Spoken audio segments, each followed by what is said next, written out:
everybody, and welcome to True Crime Paranormal with the Psychic Sisters.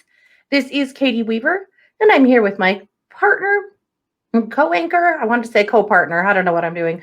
Co-anchor, sister, and partner in crime, Kristi Brower. Hello. Hello. Hey, everybody.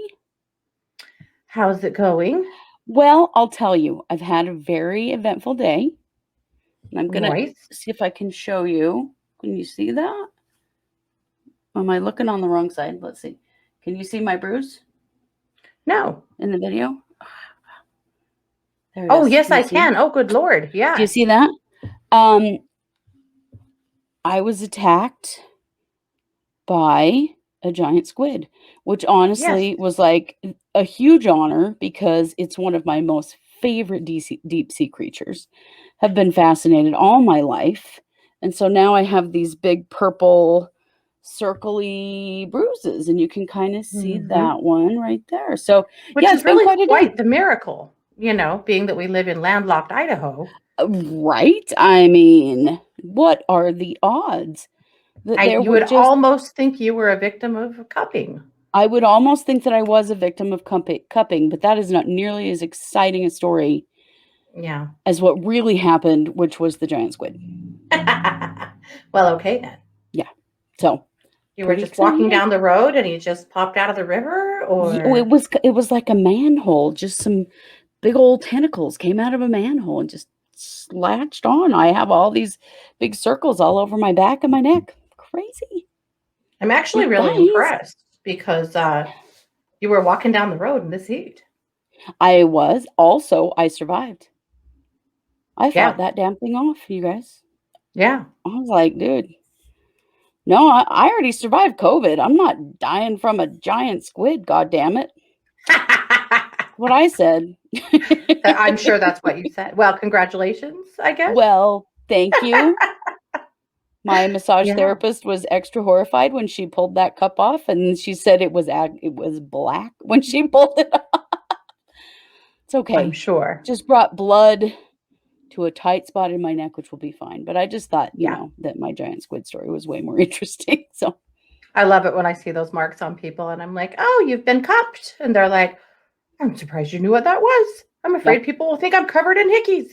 Well, that's another story to tell. We laughed and laughed. Like, what am I going to tell my wife when I get home with this giant thing? Oh, everything's backwards on these videos, and so then I can't tell which side I'm looking at. But yeah, if you guys can see, that is a pretty significant old mark right there. It is. And that's a little one. Like, I have some on my shoulders. They're like this big. Oh, yeah, I'm sure. Well, I hope it helps anyway. I'm sure that it will. It typically does, yeah. But for some reason today, I just really, really bruised. It's not sore, like it's just very like subcutaneous, so it's not it's not painful. No, we'll blame the heat. We're blaming everything on the heat currently. Hell yeah. Everything at all. My pigs are so grumpy. Oh no. And naughty to each other. Not naughty to us so much, but God, they're so naughty to each other. Naughty to the dogs. Just grumpy. And you know, they're just, it's hot. And they go outside and they try and hang out there where they want to be. They've found some pretty good wallows, like up under some of the trees where it's a lot cooler and it's nicer. But I think that they're just, you know, everyone's hot and sticky and grouchy, and that's just how it is right now. Yeah. So basically, I'm just giving them lots of little piggy treats and trying to write it out. Yeah. That's basically what I'm doing for myself as well, in case you're wondering. But except for me, it's more like diet cherry limeades. But, you know. There you go. Yeah, there's nothing better than a diet cherry limeade from Sonic when it's this hot. I know you guys must think we're just babies, but you don't understand, man. We're up in the mid-90s in June in Idaho. Okay, this does not happen here. We are not built for this kind of weather. Okay. We have butts for winter. Yes. Right? Yes, we do. Not for this kind of heat. Good hell. No. Yeah. So can you all tell that we're on a little bit different format? Do we look a little different? I think we look a little different. We might look a little different. Yeah, we have a new streamer. That's streaming A new, service or whatever we want to call that. yeah, and we're excited about it. It's going to give us just a little more ease of use and options. And, Yeah. we started this like on what we had and what we knew, Yeah. and now, we're into this 18 months ish, and we just keep growing up, and Exactly. upgrading everything, including, our streaming services and Yeah. equipment and all of those things. And this is an upgrade, and it's a good one. We're going to really, I think, really It like this. is. So, Yeah. yeah. I'm excited about it. Well, without further ado, should we get into our case? Well, let's do. Come on. I mean, I don't think it's about a giant squid, but I guess it could It's be. not about a giant squid. Okay. I was way off on that one. Right. And Kristi, I'm going to let you tell me, because I had not heard of this case, but you may have, because you were more well schooled in true crime than I am. And so, if you I have think I heard watch about a this lot of case, TV, you guys. yeah. So, if you have heard about this case, it's okay. We'll just read it together. If you haven't, I'll present it to you as a cold read. So, I'll throw Okay. it out there. You tell me. Sure. This happened in 1978 on Okay. November 17th. Four Mm, young employees went missing from a place called the Burger Chef. Okay. It happened in Speedway, Indiana, Mm, and they were working, and they had had customers up until about 11 o'clock. And okay. then they would be cleaning and getting ready to go home. And sometime between that time and midnight, when another employee came just to bullshit and visit, something happened. Okay. The employee came in, the doors were unlocked. There was, it looked like they had been robbed. All the money from the safe was gone, which was around Mm, $500, $600, something like that. mm-hmm. And the police were called, and the police came, and their first assessment was that it was an inside job, that the employees probably just robbed the safe to go partying. Sure. That's what they thought. Well, 4 families are waiting for their kids to come home that night, and they never do. And they We never have do. 2 16-year-olds, an 18-year-old, and a 20-year-old. Oh my goodness. Should we show that picture? Let's do. Yeah. We're kind of new to the way this system works. So Yeah. here is a picture of the Speedway Yeah. victims. Yeah. I will say I don't know this case specifically. No. So Okay. we're good to go here. Yep. So this is the 4 of them. And I'll give you their full names. Funny that it's Miss Freet, Flemons, Right? Miss Shelton, Davis. Yeah. So it's Ruth Shelton, Jane Okay. Freet, Mark Flemons, and Daniel Roy Davis. Okay. So the miss part really is, I'm puzzled, but yeah, me too. I guess the 1978 thing. Yeah. I guess, yeah. So by the next morning, the franchise owner wants to open. He wants to get going on the day. Is this the Burger Chef or Shed or whatever? This is the Burger Chef. Yep. Okay. He wants to get going, and so the police allow them to clean the restaurant and open and start serving. Oh, damn. Then they start getting phone calls from family members, and they realize, oh no, we have all these missing kids. Yeah. So they go back over there and they try to recreate the crime scene and take photographs. They didn't even take photographs. Oy. And the new staff basically cleaned away any kind of forensic evidence. It was gone. They took out the garbages, like they sanitized the place. That is not good. No. They just didn't know in 1978, you know? Well, they did. They just screwed up. Yeah, but I mean, now, I mean, there's just protocol that they just do that at every single scene. And, you know, I mean, there's rules now. Although I'm not saying they do it at every scene because we've been very clear about some that they didn't. But there are more specific rules now than there used to be. But, oh, that's really sad. So that was like the first really big misstep, besides just assuming that the kids were out partying and not actually like wondering where they went, Yeah. which they And if they were out essentially did not partying, do. right, and how strange that if they were out partying and had robbed this place, why wouldn't they have gone looking for them? Like, they have committed robbery here, like, Right, right. this is all fairly nonchalant, I would Hmm. say.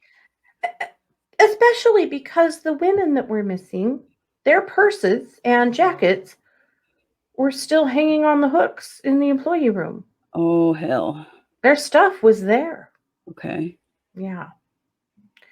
So this is Saturday. So now we have 4 families that are really, really concerned because these are not kids that do this stuff, you know? Right. So they're really worried. And so by Sunday afternoon, about 20 miles away from Burger Chef, their bodies are found in a Mm. wooded area. And both Davis and Shelton had been shot execution style numerous times with a 38 cal. Mm. Frida had been stabbed twice in the chest, and they broke the knife off in her chest and had taken the handle. Now that's odd. So Hmm. some are shot, some are stabbed? And then Flemons was bludgeoned to death with a chain and actually died on his Oh. back by choking on his own blood. Mhm. They were all still wearing their Burger Chef uniforms, which doesn't Mm. sound like kids who took the money to run out and play with it, you know? No. No, no. No. So obviously, we have a huge homicide on our hands, and it really rocks the community. So this area had been pretty idyllic until about a year before. And about a year Mhm. before, so this town, Speedway, is basically it butts up to Indianapolis. So, I mean, some might call it a suburb of Indianapolis or Mhm. an alcove, I think I read. It was a strange An way for me. alcove? Yeah, I don't I know don't what know that what means, that but means, but I know. I would say a suburb in my terminology, but it had been kind of a pretty idyllic place where, mhm. obviously it's where the race cars were happening, it's where the speedway was. And it was, the kind of community that you didn't lock your doors at night. Mhm. And you wouldn't worry about your kids working at a burger joint and coming home at midnight. That was just, it felt like a safe place. But about a Right. year before this happened, there had been several other things happen, including a series of bombings Whoa. about town, one of them in the high school parking lot. Kind of weird stuff. There was Yeah. also the murder of an old woman who had posted some china for sale in a garage sale or in a newspaper ad for a garage sale. And a man had called and told her he wanted to buy it. And when he arrived to buy it, he shot and killed her. So there'd been Mm. some stuff going down. There was also some gang Mhm. activity that had come to town that was not new for Indianapolis, but was new for this area. But there was some gang activity that had culminated in 2 different gangs that were kind of doing battle through this area with each other. Mhm. So they'd really gone from what they, felt like was their own little Mayberry to a really started to feel a very dangerous town. Mhm. Okay. So Not quite after, prepared for that. yeah. So after the murders, Burger Chef they are an Indianapolis based chain, or they were. Um, they put up a reward of $25,000. It was never claimed, never used. Mm. But they started to get a few leads. One of them was a 16-year-old who claimed that on the night of the murders, he saw 2 weird men in a car outside the Burger Chef right before closing. He said they were both in their 30s. One of them had a beard, the other had fair hair. Mm. Uh, the police actually had models in clay created of these two to assist with the investigation, it didn't really give them anything. Mm-hmm.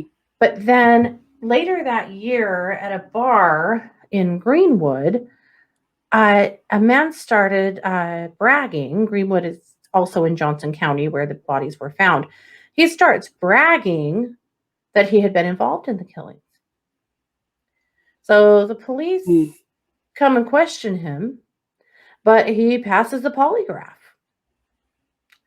And they decide maybe he was just talking shit. Yeah. So there's that. But then he gives them names of some other men that he suggests maybe belong to a fast food robbery kind of gang. So there were some men that had been robbing fast food joints in the area that they had already been kind of thinking about. So, there was kind of some thought here about maybe it was these guys. Why did they kill these kids? But maybe. Mm-hmm. But they didn't have any evidence at all. Okay. So they start trying to follow up on those leads, and they come across a guy who looks like the bearded man composite. Uh-huh. So he gets summoned to come in for a lineup, and he shaves his beard.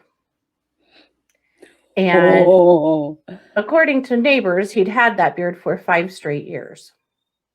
Ooh. But the lineup didn't really bear fruit. Right. So that didn't really get them anywhere. However,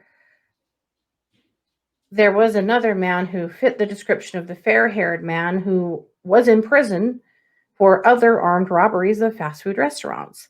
So they kind of have these guys that they think maybe, but they have nothing to go on. They have, right. Without actual confessions, they have nothing.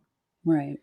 And they offer plea deals. They offer, everything they can think of to try to get one of them to crack and give them something, but they don't get anything. So they have nothing to go on. In the meantime, some of the families are being stalked and harassed. Particularly Ruth Shelton's family. They have people calling the house, ringing the doorbell, making threats, being scary and creepy. And some of the other families, too, talked about feeling really unsafe while this was all going on, which is so insane to me. But we see that now, too. Sometimes the victims' families really get beat up on. Well, yeah, and it's generally not from the perpetrator. It is just from idiots in the community that like to insert themselves in things. Yeah. Yeah. Totally. So they keep working it. There are a couple of detectives that really, really work hard on this case and did for decades trying to solve it because it's just so haunting and shocking that 4 kids were killed like that, Yeah. In the meantime, things are really bad with the police chief. And just not even a year after these murders happen, he is replaced with someone else. There's a lot of whispers of incompetence in the police force, of, maybe some misdoings in the police force, some corruption. Like, everybody's really on edge, and the trust in the police is extremely low, because this just keeps eluding them. As well as, they had the bombings and they had the other murder and things, and they had some gang activity and some drug activity moving in, and things are not good, No, not at all. So later on, they actually get a phone call from a jailer who says that he has somebody there who needs to talk to them about this case.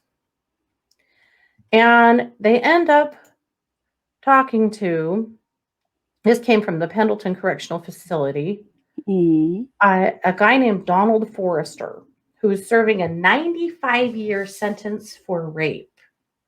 which 95 years for rape? Boy, if that happened now, he might get 9 years, maybe. Oh, he might get 9 months.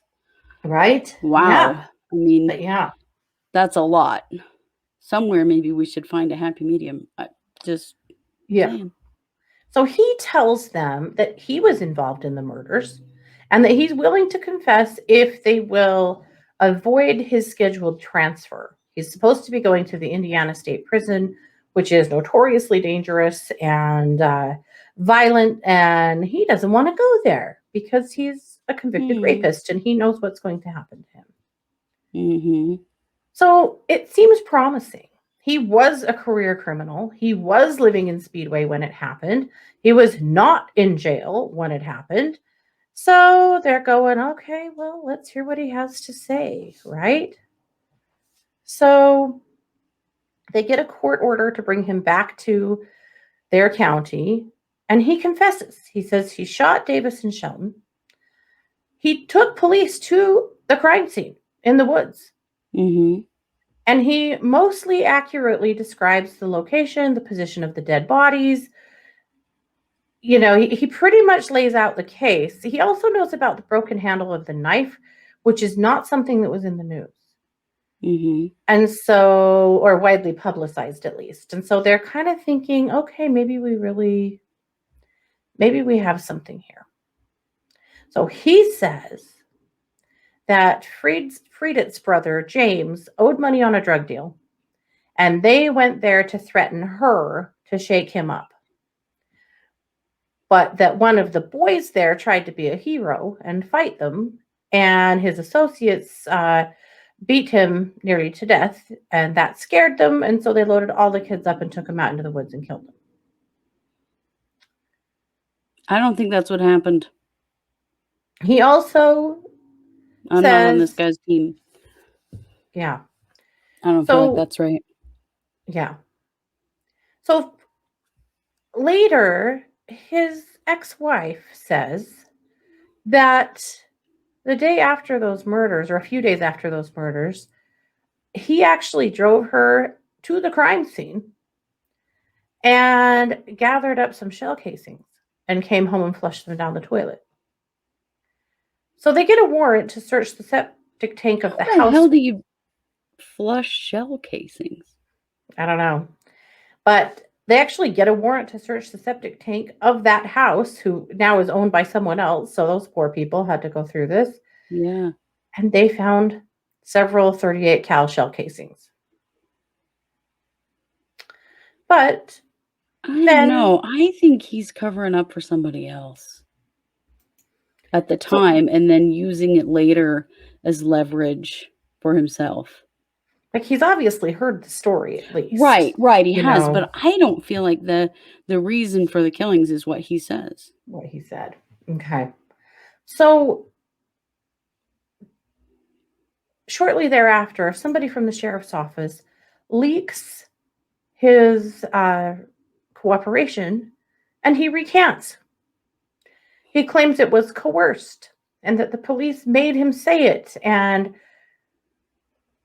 without his cooperation, they don't have anything besides those 38 cal bullets, which don't actually prove anything. Yeah. So he's never charged, and he dies in prison at age 55. So then they just truly have nothing. And that's pretty much where it goes cold. There's been some books written. There's been some documentaries. There's probably a little more to it than, what I can do in a 1-hour show or less. But, that's the basic gist of it. Okay. There was some, they were looking at one time in 1981, they actually did look at Friedet's brother, James, because he was a druggie and had some unrelated drug charges, but they cleared him in less than a week. One of the other problems with the admission from Forrester is that one of the people he claimed was with them was actually incarcerated at the time. Mm-hmm. After he told the story and told the tale, and then he retold it lots of times, they got really suspicious about what he really did know, and Mm-hmm. if he actually knew anything. And again, naming people who were in prison at the time was a big red flag. But when they decided that they weren't going to charge him and they were going to go ahead and send him off to the Indianapolis State Prison, he Mm-hmm. said, "If you send me back, you will never solve this case," which is exactly what happened. Mm-hmm. So we're going to take a quick break. Mm-hmm. Kristi, when we come back, I'm going to ask you to cold read this case. Obviously, you've got some things ruminating here, so I'm really I do. curious to know what you're hitting on, what you feel like actually happened to these four. Okay. Hey there. I'm Kristi Brower from True Crime Paranormal. You know me from our podcast. But what you may not know about me is that I am a professional psychic and healer. I've been doing this work professionally for 15 years and, more like 25 when it comes to working on myself. So, as a reader, I'm very straightforward. I will always tell you the truth of what I see. I don't sugarcoat things. I want you to hear the truth and have all of the information that you need to make the best choices moving forward. As a master healer, I am a teacher and an energy healer, an aura reader. I've had thousands of clients over the years in energy healing. I can heal all kinds of issues for you on the energy plane. And of course, that's only part of what needs healing generally in a situation, but healing on the energy plane is super important. It's the subtle things that keep problems hanging around, that keep old relationships from being able to be released for good, that keep, painful things still stuck inside of you in some way or the other. So I love working with that kind of energy. So I do take private clients. The easiest way to come see me is just go to truecrimeparanormalpodcast.com. About halfway down the page, you'll see where it says Get a Reading with Kristi, and you can click a link. That'll take you right to the place where you can schedule with me. So I don't work a hotline anymore. I just take clients direct, and that's the way I really like to do it.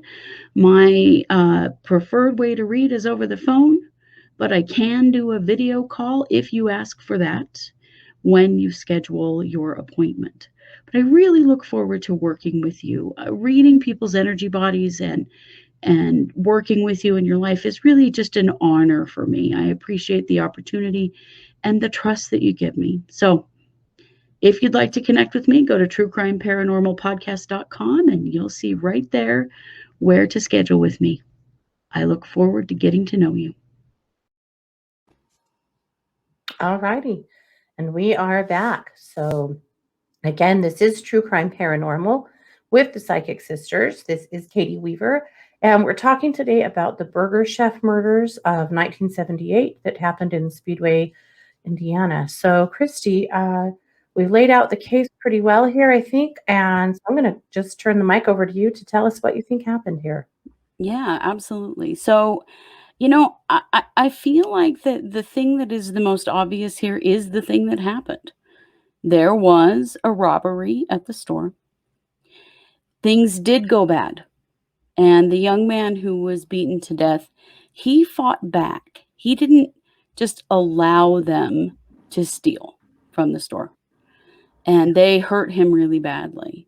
And the other employees witnessed that. And they knew that now not only have they robbed this store, but they've seriously injured, maybe even killed him. And they can't just leave these other employees as witnesses to that incident. So they did load them all up in a car. They did take them out in the woods, and they did kill all four of them. But it really was a robbery gone bad. Now, I feel like the inmate that, said he did it and all that stuff, he didn't. I feel like he knew someone who did, and that he did help clean up after the fact, that he did go pick up those shell casings, and that he knew some things that he shouldn't have because he knew the people who did this. But he was using that information for leverage for his own gain.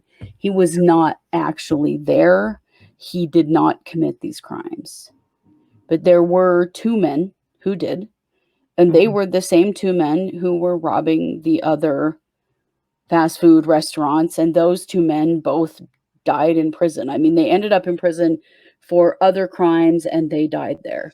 And so when he said, if you don't charge me with this or whatever, you're never going to find out what happened, it's because the people who commit those crimes were already dead, and he knew it.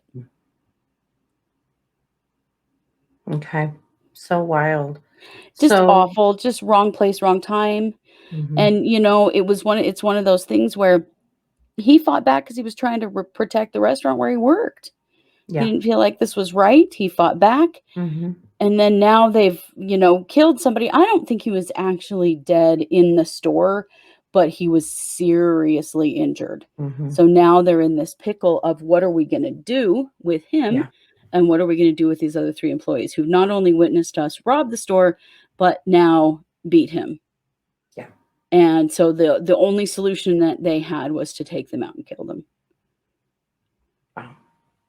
Which is so sad. And, honestly, if they had not cleaned the store and had recognized it as the crime scene that it was, they probably, I feel like they would have found some fingerprints and some other, usable information that would have led them to these murderers. But, the thing is, they did end up in prison for other crimes, and they did die in prison. And they may not have had closure for this case, but they definitely did get theirs in the end. It's so awful. It so is. hard for these families. Oh my God. So you really you're building on a theory that was thrown around in the beginning. So I'll ask you if this hits right for you or not. One of the theories was that one of the kids wasn't actually scheduled to work that night, and he filled in for somebody else.